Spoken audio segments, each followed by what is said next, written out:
Bonjour à tous, bienvenue dans l'aventure ludique extraordinaire, votre chaîne ludique sans langue de bois. Dans cette vidéo, je vais vous présenter le matériel et les règles de base d'Aonsen Legacy, un jeu édité et proposé en français grâce à Matago, qu'on remercie. Mais avant ça, qu'est-ce que c'est qu'un deck building coopératif? Rien de bien compliqué. Chaque joueur va incarner un personnage qui va avoir des capacités particulières, d'accord? Du coup, vous allez devoir construire un deck en fonction de ses capacités pour pouvoir les faire comboter chaque carte ensemble. Comment les acheter? Vous allez devoir dépenser la monnaie du jeu, tout bêtement. Chaque joueur a le même objectif que vous, s'améliorer, devenir plus fort pour pouvoir détruire le grand méchant qui s'oppose à vous. Intrigué? Je te montre ça tout de suite.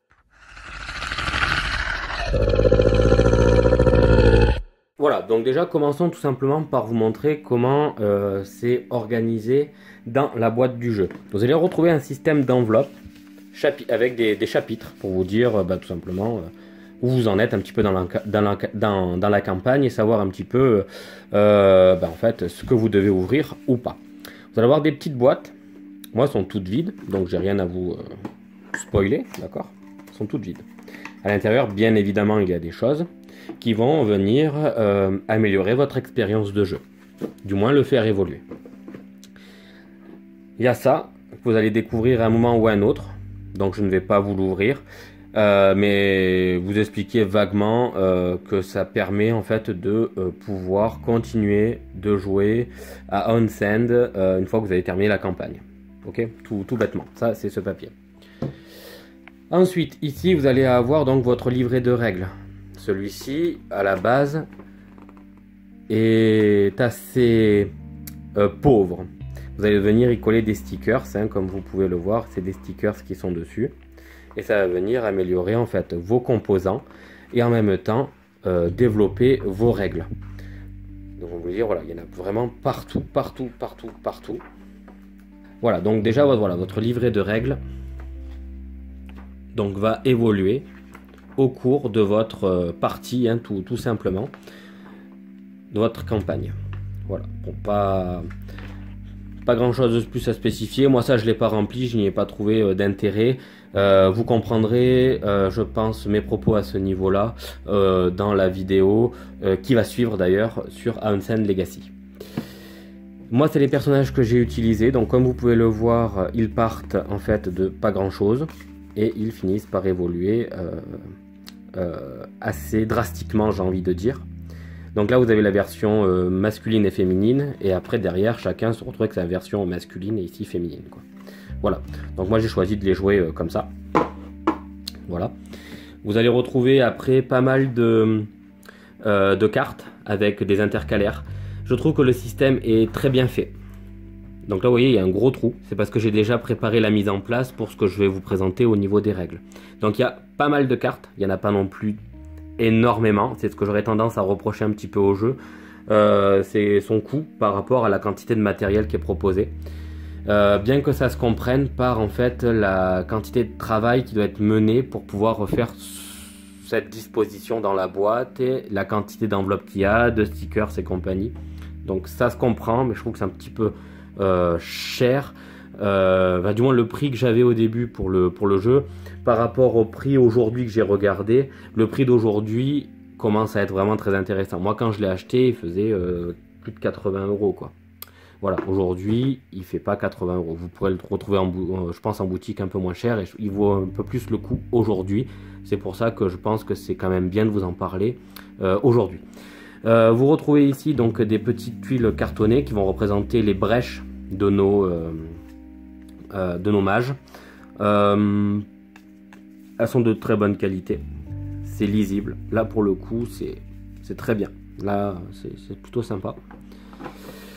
Après vous avez donc un insert ici, c'est pour y ranger les points de vie, les rondelles de points de vie en fait donc là c'est Grave Hold, et vous avez les points de vie de la Némésis que vous venez en fait ranger dedans. Non, c'est ici. Et là ici vous avez encore les decks de cartes, pardon, des decks de cartes un peu spécifiques, autant pour moi. Donc vous venez les ranger ici, ça prend pas mal de place. Et après vous avez en vrac des jetons. Donc j'aurais peut-être même pu mettre, vous voyez, les jetons ici au final. Et mettre les rondelles de points de vie ici sans aucun souci. Les jetons, je ne les détaillerai pas pour la simple et bonne raison que ça peut vous spoiler. Et c'est pas trop ce que j'ai envie de faire. J'ai plutôt envie de vous donner, on va dire, les règles vraiment de base. Alors je suis arrivé jusqu'au bout et vous voyez, pourtant j'ai encore 2 paquets qui sont encore filmés. Ça, vous le comprendrez, j'espère, à la fin de la vidéo qui arrivera sur Aunsend, qui va arriver. Voilà, donc mes personnages, mon livret de règles évolutif,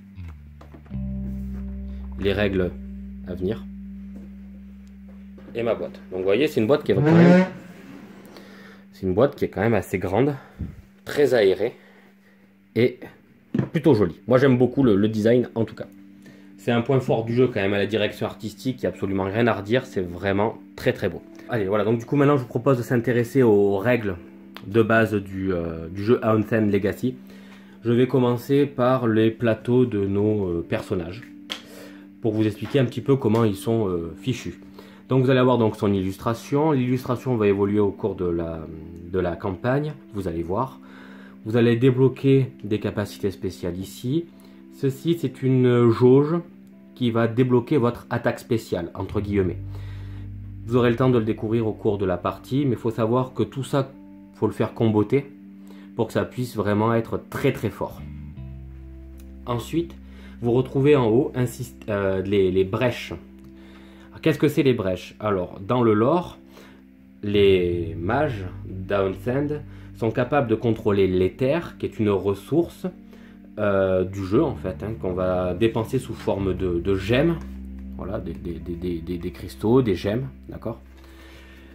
Cet éther va permettre donc d'acquérir des gemmes, donc développer son économie, et ou débloquer des reliques, qui vont être des capacités de soutien, et ou des attaques, des sorts, etc.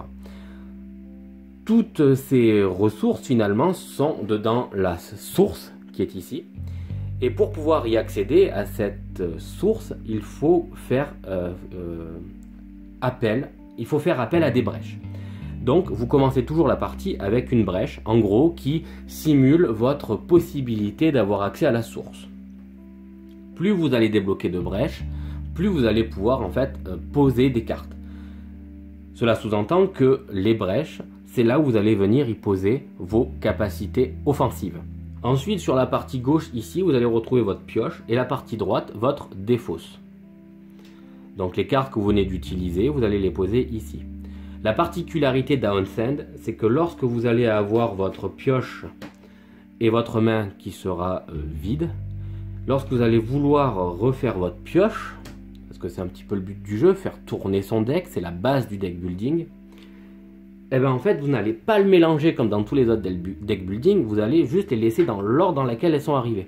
Ce qui va apporter une dimension tactique et stratégique complètement différente par rapport à d'autres deck building. La quantité d'aléatoire pour passer de votre défausse à la pioche est largement réduite, et c'est de l'acquisition des cartes que vous allez avoir, donc de la source, l'utilisation de vos cartes sur les brèches, que vous allez pouvoir débloquer une stratégie et des combos qui vont s'enchaîner plus ou moins facilement et rapidement.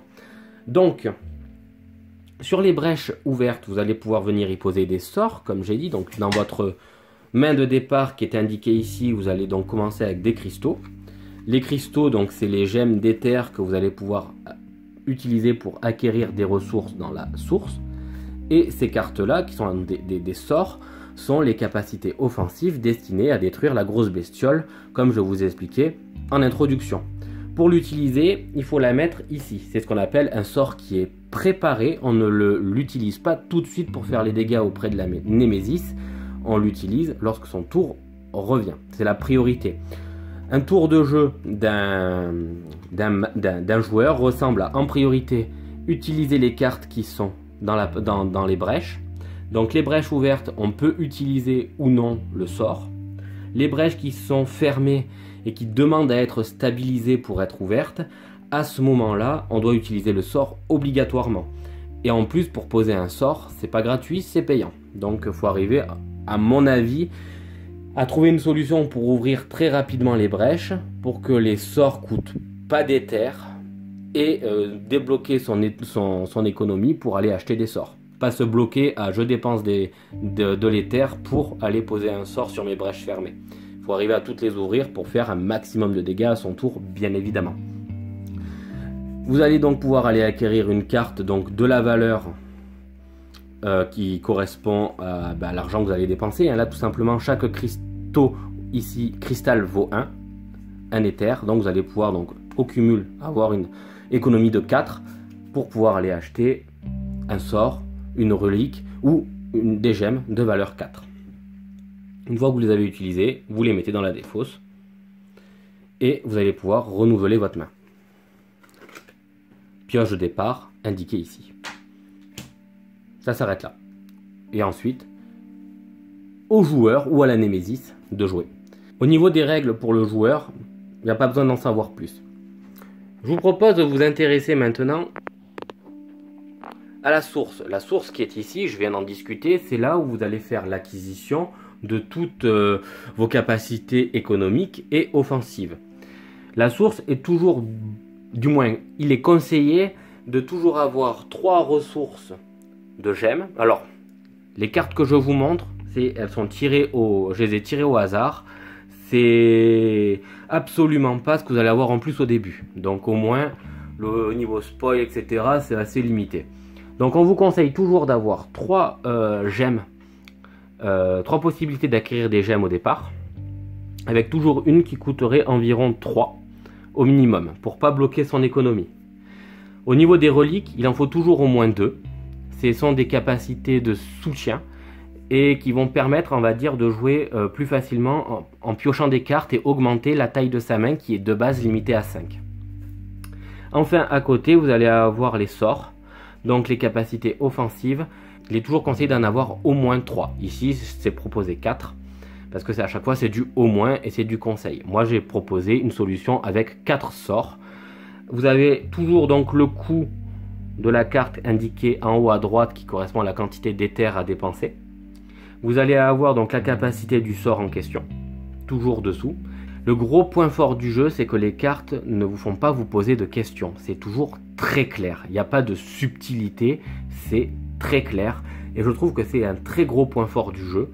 Et donc, c'est pour ça que je vais avoir tendance à vous le recommander si vous souhaitez découvrir un petit peu le deck building.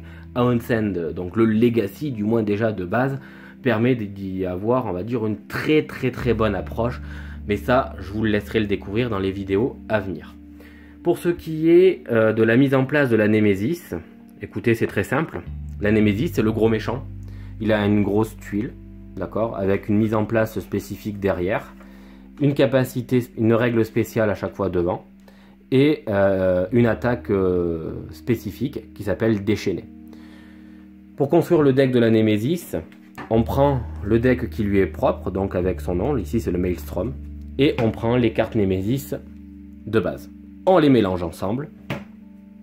Évidemment, quand vous jouez à 2 joueurs, 3 joueurs, 4 joueurs, on va vous demander de moduler un petit peu ce deck pour que ce soit, on va dire, un peu plus équilibré. Et autour de la Némésis, c'est exactement pareil que pour nous. En premier, on va utiliser les sorts et les minions, parce qu'elle va pouvoir invoquer des minions. Alors par exemple, voilà, donc imaginons que l'on soit dans cette configuration-là, c'est à la Némésis de jouer. Donc en premier, elle va utiliser les cartes qui vont de la plus ancienne à la plus récente posée. Donc là, quand c'est la Némésis qui joue, elle va en premier faire appel à son serviteur qui va donc tout simplement faire une capacité soutien. Donc on va tirer une carte soutien ici. Et ensuite, avec un effet durable qui va attaquer directement Greyvold. Greyvold, c'est la cité qu'on essaye de défendre dans le jeu.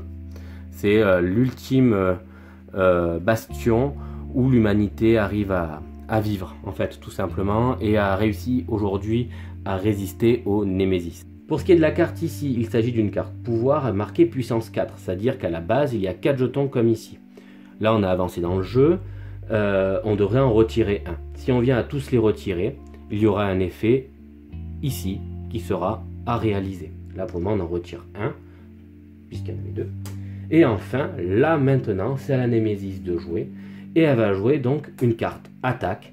Et là, ça va déclencher l'effet déchaîné ici. Et ça va nous dire, par exemple, déchaîner 4 fois. Et là, c'est Grévol subit 3 dégâts par effet déchaîné. Du coup, Grévol aurait subi, eh ben en fait, 3 x 4, 12 dégâts. C'est énorme quand on sait que Grévol a maximum 30 points de vie. Vous avez ici la quantité de points de vie du Maelstrom, 99. Les cartes soutien, j'en parle pas, c'est une petite spécificité du chapitre 1 et vous laisserez le découvrir si vous venez à acquérir le jeu. Enfin, comment est organisé un tour de jeu? C'est très simple. Là, pour une proposition de jeu avec 2 mages, vous allez avoir 2 cartes pour le joueur bleu, 2 cartes pour le joueur orange et 2 cartes Némésis. Vous les brassez ensemble. Le tour de jeu est le suivant. Là, ça sera à bleu de jouer. Ensuite, ça sera encore à bleu, à orange, Némésis, Némésis et enfin orange. Ce qui est très fort dans ce jeu, c'est que vous pouvez avoir le même joueur, la même Némésis qui vient pouvoir jouer jusqu'à 4 fois de suite. Et oui, imaginez qu'on arrive à la fin du paquet. Tac, là c'est 2 fois bleu de jouer. On remélange et hop, comme du hasard, pouf, 2 fois de suite c'est à bleu de jouer. C'est très fort. Ou alors ça peut être aussi très handicapant si on a essayé de débloquer une certaine stratégie. Mais imaginez le cas contraire, c'est 2 fois la Némésis qui attaque, puis encore 2 fois la Némésis qui attaque. Là pour le coup, c'est très compliqué de se relever là aussi. Pour ce qui est ensuite, oui j'ai oublié de le préciser, mais pour les serviteurs, hein, ici c'est leur quantité de points de vie. Plus il y a de serviteurs qui sont donc présents, plus c'est difficile de s'en débarrasser, plus ils font de dégâts.